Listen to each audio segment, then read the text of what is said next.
Assalamualaikum. Malam ni, Nisha nak kongsikan satu kisah seram yang bertajuk Rumah Sewa Berhantu. Tapi sebelum tu, apa jangan lupa untuk like, komen serta subscribe. Malam-malam macam ni, teringat pula aku dekat kisah seram yang terjadi pada aku. Masa tu aku baru je duduk rumah sewa baru. Rumah tu okey je kalau tengok dengan mata kasar. Aku sewa sorang-sorang. Nak dijadikan cerita, ada satu petang tu, hari first aku masuk rumah tu. Masa tu aku baru je sampai kat kawasan rumah. So masa nak masuk pintu, depan tu dia ada grill dengan sliding door. Kebetulan kat rumah tu gelap sikit. So kita boleh nampak lah pantulan bayang-bayang kita sendiri dekat sliding door tu. Masa tu aku terkejut. Sebab aku tengok dekat pantulan sliding door tu ada budak perempuan pegang anak patung berdiri sebelah aku. Aku ingat anak jiran ke apa nak datang menjenguk. Dengan spontan aku toleh. Tapi budak tu dah tak ada. Aku heran lah, tapi aku tak fikir sebab barang banyak nak kena kemas. Lagipun masa tu hari masih siang, so perasaan seram tu belum ada lagi. Sari suntuk kemas barang rumah memang penat. Sampai aku tak perasan hari dah gelap. Terus pergi cari suis lampu. Suis lampu ada dekat sebelah pintu bilik aku. Yang bestnya masa nak pergi buka suis tu, aku ternampak kain putih macam tergantung dekat pintu bilik. Aku hairan perhati je kain tu, kot-kot kain yang aku lupa simpan ke apa. Dengan tak semena-menanya, kain tu bergerak macam masuk dalam bilik tidur secara perlahan, seperti orang tarik. Aku dah cuak dah masa tu, dah mula fikir bukan-bukan. Tapi aku nak sedapkan hati aku, yang tu semua perasaan. Mungkin sebab aku dah penat sehari suntuk kemas rumah. Tiba waktu malam, aku rasa lain macam. Macam ada yang tak kena je, macam ada orang tengok, macam orang perhatikan aku. Sambil baring atas katil tunggu solat, aku pasanglah lagu untuk hilangkan sunyi. Entah macam mana aku boleh terlelap pula masa tu. Sedar-sedar dah tengok pukul 3 pagi. Yang aku hairan masa aku baring-baring tu, aku buka semua suis lampu kat luar. Bila aku dah sedar, gelap. Yang ada cuma kipas je pusing, sayu-sayu je. Dalam hati dah cakap, siapa pula yang rajin tutup semua lampu ni? Nak kata blackout, kipas okey je. Masa tu aku dah rasa tak sedap badan. Aku bangun nak pergi buka lampu. Belum sempat aku sampai ke pintu, aku dah nampak ada kelibat yang lalu depan pintu. Betul-betul depan aku. Aku tersentak beberapa saat. Badan aku macam kaku, tak boleh nak gerak. Mungkin sebab terkejut melihat kelibat melintas tadi. Masa tu tak payah cakap lah, memang cuak gila. Jantung pun macam nak terkeluar masa tu. Dah tak ada benda lain yang aku fikir. Ni mesti benda datang nak kawan. Selepas aku nampak kelibat yang melintas tu, aku terus buka lampu bilik. Aku cuba intai keluar kot-kot yang aku nampak tadi tu penceroboh, nak mencuri ke apa. Sambil tangan pegang batang mop untuk langkah berjaga-jaga. Hampir satu rumah aku cari, tapi tak ada apa yang mencurigakan. Aku capai kerusi bangku dan aku duduk kejap sambil beristighfar untuk tenangkan hati aku. Hari ni dah 3 kejadian pelik berlaku dalam masa satu hari. Dalam hati aku rasa bengang sambil mencarut pada tuan rumah sebab sewakan rumah yang berhantu. Bila keadaan rasa tenang, aku masuk semula dalam bilik. Niat nak sambung tidur. Nak tahu apa jadi? Tuha satu susuk tubuh dengan rambut mengurai bertenggek dekat hujung sudut bilik tidur aku. Diikuti dengan bunyi nilai nyaring.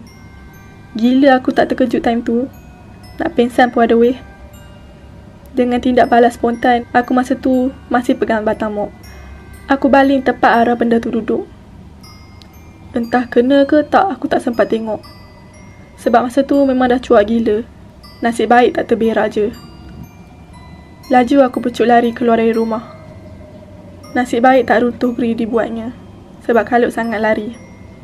Kebetulan masa tu tengah kelang kabut keluar rumah. Ada seorang brother ni nampak aku. Dia selang beberapa rumah je. Dia datang dekat aku. Tanya kenapa gelabah bro. Semacam je ni. Dah lewat malam ni, apa pasal duduk kat luar? Tanya brother tu. Aku pun jawab lah. Tak ada apa bang. Saja ambil angin, dalam panas. Brother tu pun pelik tengok aku. Kau baru pindah sini ya? Brother tu tanya. Aku pun jawab selamba. Ya bang, semalam baru pindah. Masa tu tak sempat pula tanya kenapa brother tu masih dekat luar waktu-waktu macam ni. Mungkin baru habis shift kerja kot. Dah brother tu ada situ, aku borak-borak lah kejap dengan dia. Aku tanyalah, rumah ni dulu siapa yang sewa? Brother tu jawab, setahu abang, rumah ni dah lama tak ada orang duduk. Memang dah lama kosong. Abang pun tak adalah duduk sini lama, baru 5 tahun. Masa abang pindah sini, rumah ni memang tak ada penghuni. Tapi abang tahu tuan rumah ni dah lama meninggal. Brother tu dah macam boleh agak apa yang berlaku. Dengan nada yang perlahan, brother tu tanya aku, apa pasal dengan rumah ni? Ada yang tak kena ke? Aku pun serba salah nak jawab. Dengan nada yang biasa, aku beritahu brother tu, saja je nak tahu sebab baru pindah. Lepas beberapa minit borak, aku minta diri. Aku ucapkan terima kasih sebab prihatin datang dekat aku pagi-pagi buta macam ni. Aku termenung seorang depan pagar rumah sewa. Sambil-sambil mata aku menilau lihat keadaan sekeliling rumah. Aku lupa nak mention, rumah yang aku sewa ni rumah teres 2 tingkat. Dalam masa aku perhati tingkat 2, aku perasan satu bilik lampu menyala. Apa yang aku ingat, aku dah tutup semua lampu dalam bilik atas. Dalam hati, tak ada benda lain ni. Aku perhati je bilik tu dari luar tingkap yang belum dipasang lansi. Dengan jelas nampak satu bayang-bayang lalu melintas tingkap tu. Memang benda ni nak main-main dengan aku agaknya. Aku tak ada banyak songeh, capai kunci motor dalam poket lepak kedai mamak sampai matahari naik. Masa tengah lepak kat kedai mamak tu, kepala aku serabut fikir macam mana nak atasi masalah ni. Dahlah rumah, dah bayar deposit 3 bulan. Takkan aku nak cabut pula weh. Rugi woi. So aku tekad nak tanya sendiri dekat pakcik yang bagi aku sewa rumah tu. Tanya asal usul rumah tu. Call punya call tak angkat. Last kali call, terus masuk voicemail. Dalam hati, cakap kena tipu ke apa ni? Kebetulan masa tu member aku WhatsApp aku. Tanya pasal rumah sewa yang aku baru duduk. Sebab dia pun tengah cari rumah sewa juga sebenarnya. Aku ni jenis suka duduk sorang-sorang. Memang jenis aku selesa duduk sorang-sorang. Tapi bila fikir masalah ni, lantaklah berapa orang nak duduk dengan aku janji ada teman. So nak jadikan cerita, aku bagi tahu semua pasal rumah tu dekat member aku. Nama dia Poji. Dia memang jenis hati kering. Poji memang jenis ganas jugalah. Tak mudah takut dengan benda-benda remeh ni. Tapi dengan aku, kita orang ngam lah. Mula-mula dia macam nak tak nak je. Tapi sebab terdesak nak cari tempat tinggal, dia setuju untuk duduk sekali dengan aku. Dalam hati, aku rasa lega sikit. At least ada juga teman. Bertambahlah sikit kejantanan ni. Dalam sedar tak sedar, dekat kedai mamak tu dah masuk pukul 7 pagi. Tengok keadaan sekeliling pun dah mula sibuk dengan kenderaan. Aku mulakan langkah aku dengan bismillah, biar keadaan kembali tenang di rumah.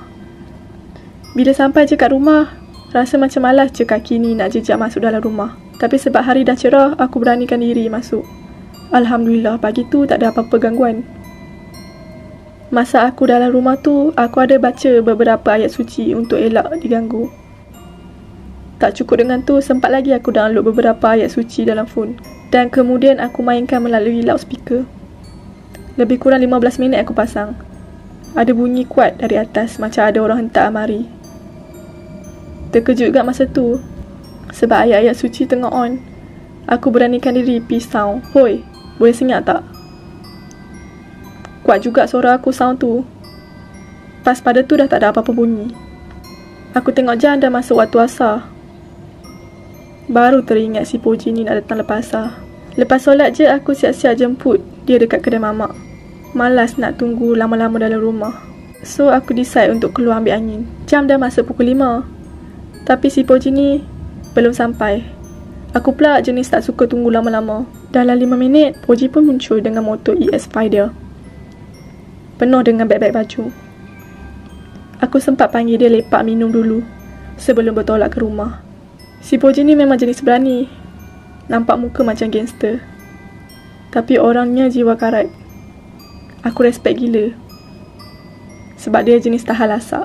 Bila aku cerita pasal kejadian semalam, dia macam selamba je layan. Tak ada rasa seram pun tengok raut wajah dia. Masa tu dah pukul 6.30. Kami bercadang untuk balik ke rumah. Tak nak duduk lama-lama, nanti gelap, jadi ikut lain pula cerita. Sampai dekat rumah, aku perasan sliding door depan tu terbuka luas. Tapi nasib baik kereta tak buka, sebab ada mangga. Tapi aku yakin, masa aku keluar rumah tu memang aku tutup rapat, siap kunci lagi. Aku buat tak tahu je masa tu. Si Poji pula tak perasan sebab tengah angkat beg-beg pakaian dia. Aku senyap je tak bagi tahu. Lepas pada ni memang macam-macam benda pelik jadi. Mungkin sebab benda tu mengamuk aku pasang ayat-ayat suci. Lepas tu pisau pula.